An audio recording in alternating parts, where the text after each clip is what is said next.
गिबियावनो बयनिसिम आंनि गोसो गोरबोनिफ्राय खुलुमनायखौ जासिहरनानै दिनै नोंथांमोना मोनसे गोनांथार मोनथिनो गोनां भिडिअ होनो नागिरदों। बे भिडिअआनो जाहैबाय जायखौ जों संनायाव बाहायो एलपिजि सिलिन्डार एबा गेस टेंकिखौ जों संनो बाहायनाय जायो।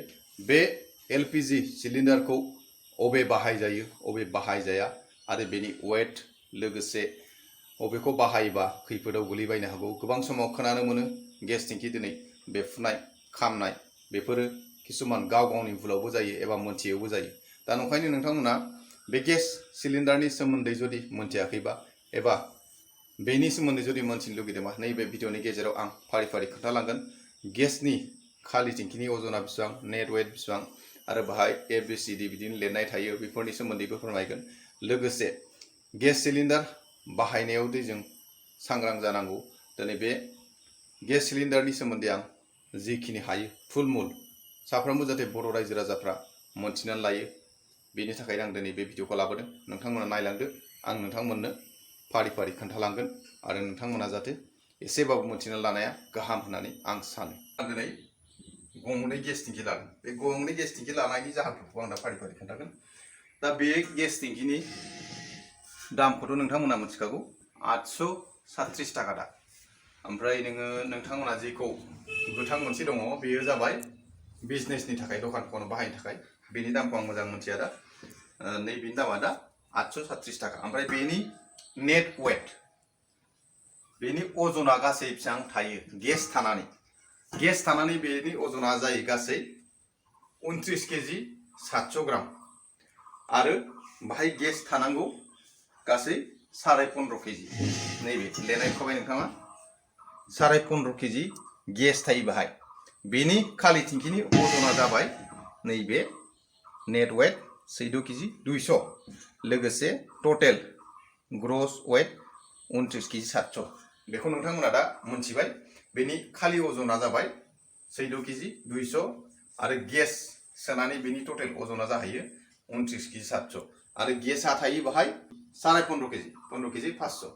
दा बे बुस्थुखौथ' नोंथांमोना मोनथिखाबाय अजन आरो बेनि नेट वेट खालिखौ आं खोन्थाबाय।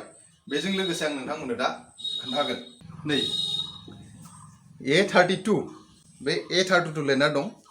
बेजों लोगोसे नैबेखौ नायदो नैबेहाय लिरनाय दं D24। दा नोंथांमोना रायजोफोर मोनफ्रामबो गेस टेंकियाव ABCD लिरना थानाय नुगोन। लोगोसे बाहाय मा नुगोन बिदिनो 32 24 बिदिनो 25 26 लिरनाय नुगोन। बे लिरनाया मा बुजायो नैबे जाबाय 32आ जाबाय इयार्स एबा बियो गासै 32 एबा 2032 सिम बियो टेंकिया सोलिगोन। बेजों लोगोसे नैबे नुबाय 24। दा 24आ जाबाय दा बेसेबां सोलिगासिनो दं जोंना 2024 रानिं। नैबे गेस टेंकिया एक्सपायार जानोसै। दा बे एक्सपायार जानोसैखौ मारै मोनथिबाय 24 सिमल' सोलिगोन बियो।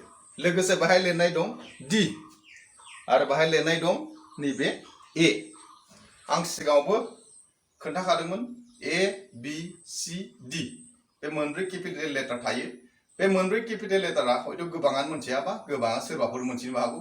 नाथाय बे Aआ जाबाय Aआव बियो गासै सोलियो मास मोनथाम जानुवारि फेब्रुवारि मार्च।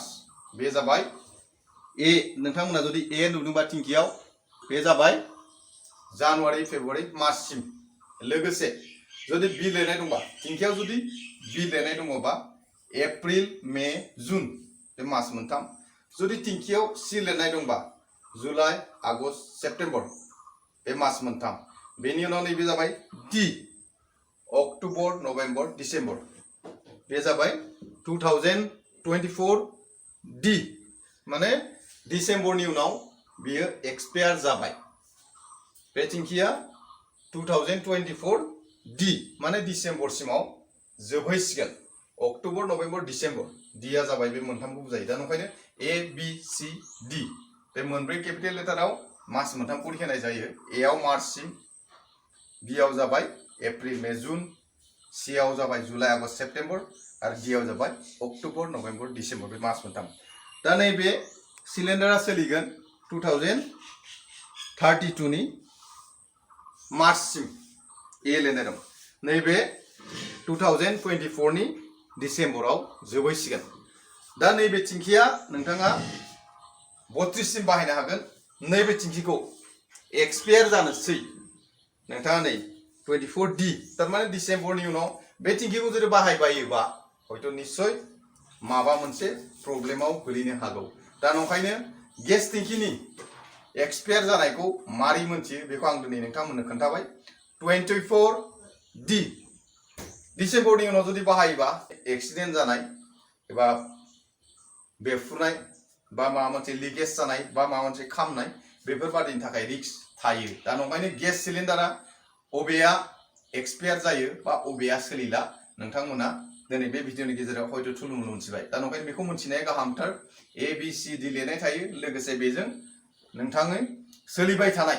बोसोर फैगौ बोसोर जेरै 32 सिमबो सोलिगोन बे 24 आव जोबबाय दा नंखायनो एक्सपायार डेटखौ नोंथांमोना दिनै हयथ' थुलमुलै बुजिबाय दा नंखायनो रायजोफोर एसे सांग्रां जा गेस टेंकिफोर लायोबा दा जुदि नोंथाङा 24 फोर जुदि मोनबाय बायदोंबा बेखौ बाहायनो मोजां मानो होनबा बे डिसेम्बरसिमाव 2024 डिसेम्बराव नैबे टेंकि मोनसेया जोबबाय दा बेखौ जुदि नोंथाङा लाबोनानै डिसेम्बर जोबबाय होननानै अक्ट'बरफ्राव बा नभेम्बरफ्राव लाबोनानै जुदि सोआलासिनो दोनथ'योबा बायसान्स जुदि जानुवारि 25 नि जानुवारि गोलैहैबा मा जागोन बे एक्सपायार डेट गोलैखाबाय अब्ला नोंथांनाव हयथ' माबा मोनसे गाज्रि जाथाया जाफ्लांबायनायनि सम्भावना नंखायनो बे बुस्थुखौ एक्सपायार डेटखौ मोनथिनानै लानाया गाहाम लोगोसे जों दाथ' गेस बाहायजोबो बयबो बन मोननो थाङै हिसाबै दा नंखायनो रायजोफोरा आं दिनै थुलमुल नोंथांमोननो मोनथिनो गोनांथार साननानै गेस टेंकिनि सोमोन्दै जि हायो बेखौ आं नोंथांमोननो थुलमुल भाबै फोरमायनानै दिनै भिडिअखौ एसेयावनो दोनथ'नाय जाबाय गोजोन्थों।